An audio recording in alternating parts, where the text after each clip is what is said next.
So good evening, everybody. It's really a pleasure to be here with you and to be contributing to such a great cause and a great conglomeration of English language teaching professionals worldwide. And so it's wonderful to be here for the ELT Puerto Rico Day.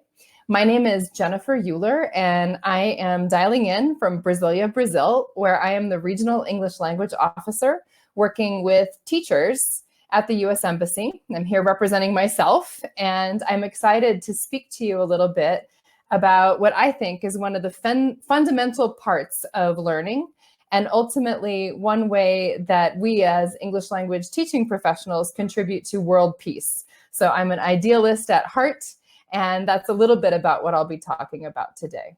So I guess we'll get right to it. I didn't prepare slides thinking that I would just speak to you and share some of these thoughts that I'm sure many of you can relate to and have had similar experiences. So curiosity. Curiosity is something endemic, I think, to many children. Those of us who've worked with young children or have our own children or have nieces, nephews, cousins, have been around 4, 5, 6, 7-year-olds know that the favorite word of that age group is generally why.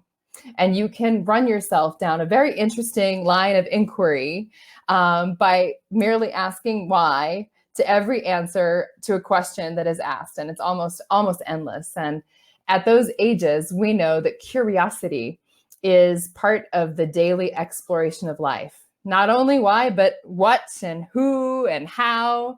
And it's annoying to adults, but it's also part of the human experience.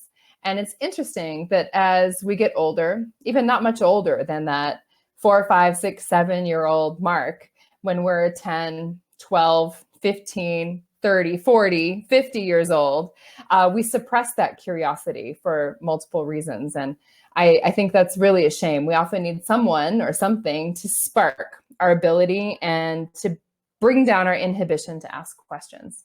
So it was interesting. I have a good friend who's Swedish who shared with me a banknote recently.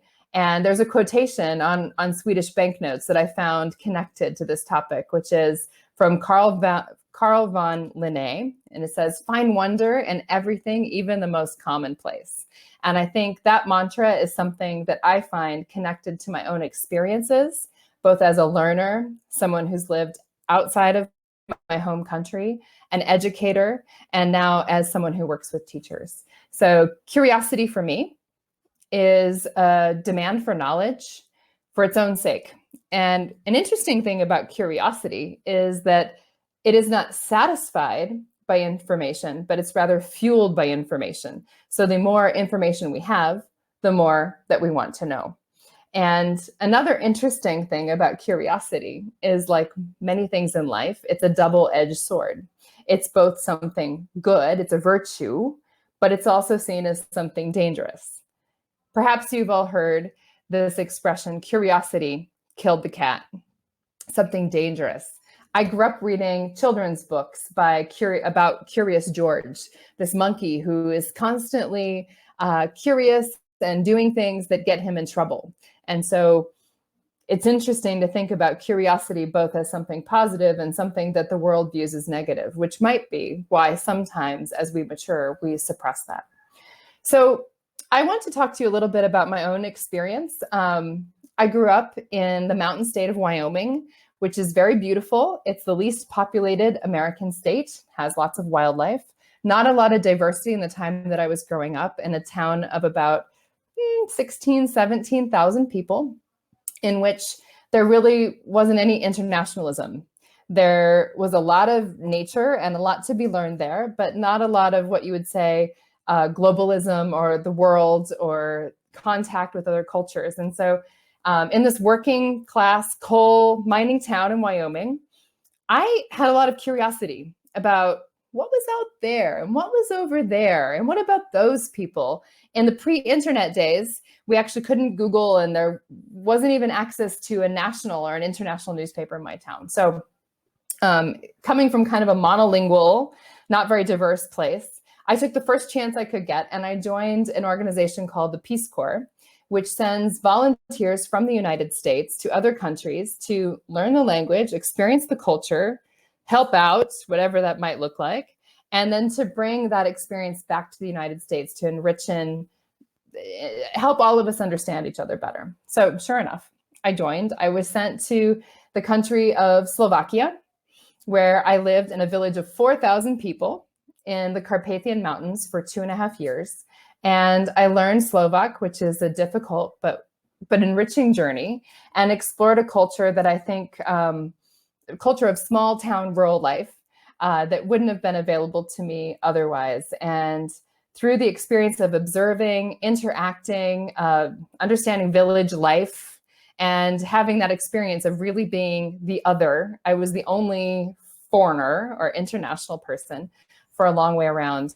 I had the chance not only to ask questions, but to respond to the curiosity of those around me, those who felt safe enough to ask me questions they might not have had other opportunities to ask. And what I found is that curiosity led us to solidarity and a lot of creativity, and also takes a lot of time. So exploration of this kind, deep language exploration and cross-cultural exploration, is something that isn't necessarily very efficient because it doesn't happen in a moment. So we have to be patient, but it's very deep and effective. In fact, I would say it fundamentally altered who I am. I was teaching at that moment, and I continued to be on the path to be a teacher because of that experience. And it wasn't only because of the transformative experience that I had, but also those I could see happening with my students who were learning English.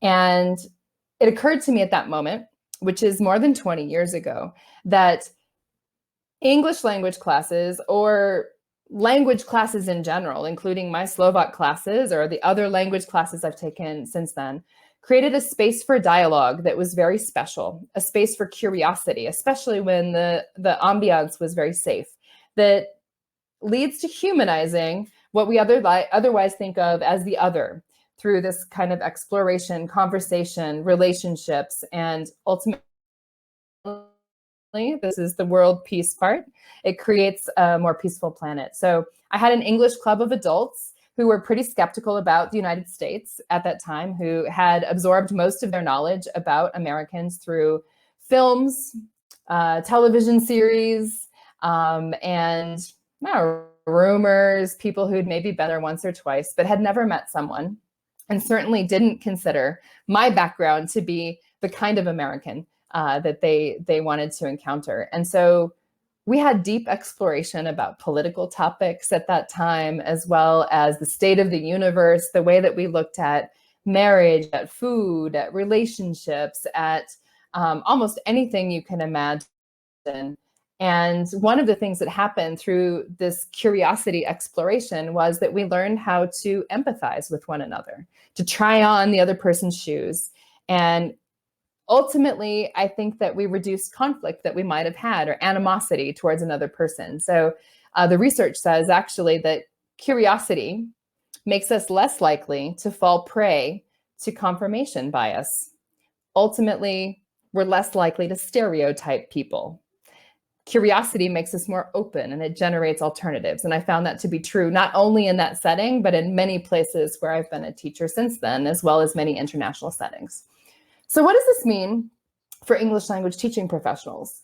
I read a Harvard Business Review article maybe almost a year ago that got me thinking about curiosity, in which the authors talked about there being 5 dimensions of curiosity that should be explored. And they were talking about the corporate world, but I think there's good application also to the teaching world.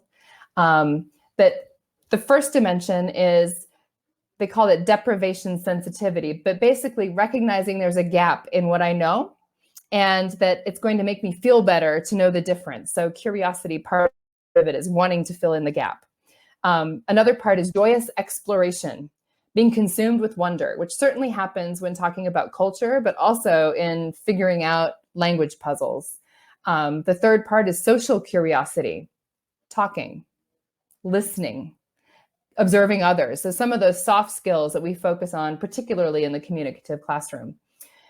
There's 4, which is stress tolerance. So this has a little bit to do with resilience and tolerance, being willing to accept and harness the anxiety that's associated with something new or different, and learning over time that we can and are able to cope with those situations. And finally, thrill seeking. So I think as teachers, we can find ways to model, give many experiences to our students, and through that, the power of exchange in the language classroom without going anywhere at all. We can develop ways so that people can reach each other, can bridge the gap through curiosity, and essentially diminish conflict between one another. And I'll finish with a quotation because I know my time is about up. In the words of William Fulbright, international education exchange is the most significant current project designed to continue the process of humanizing mankind to the point we would hope that men can learn to live in peace, eventually even to cooperate in constructive activities rather than compete in a mindless contest of mutual destruction. We must try to expand the boundaries of human wisdom, empathy, and perception, and there's no way of doing that except through education. So I thank you for your time, for your curiosity, and for your dedication to not only this cause in Puerto Rico, but to English language teaching. Thank you.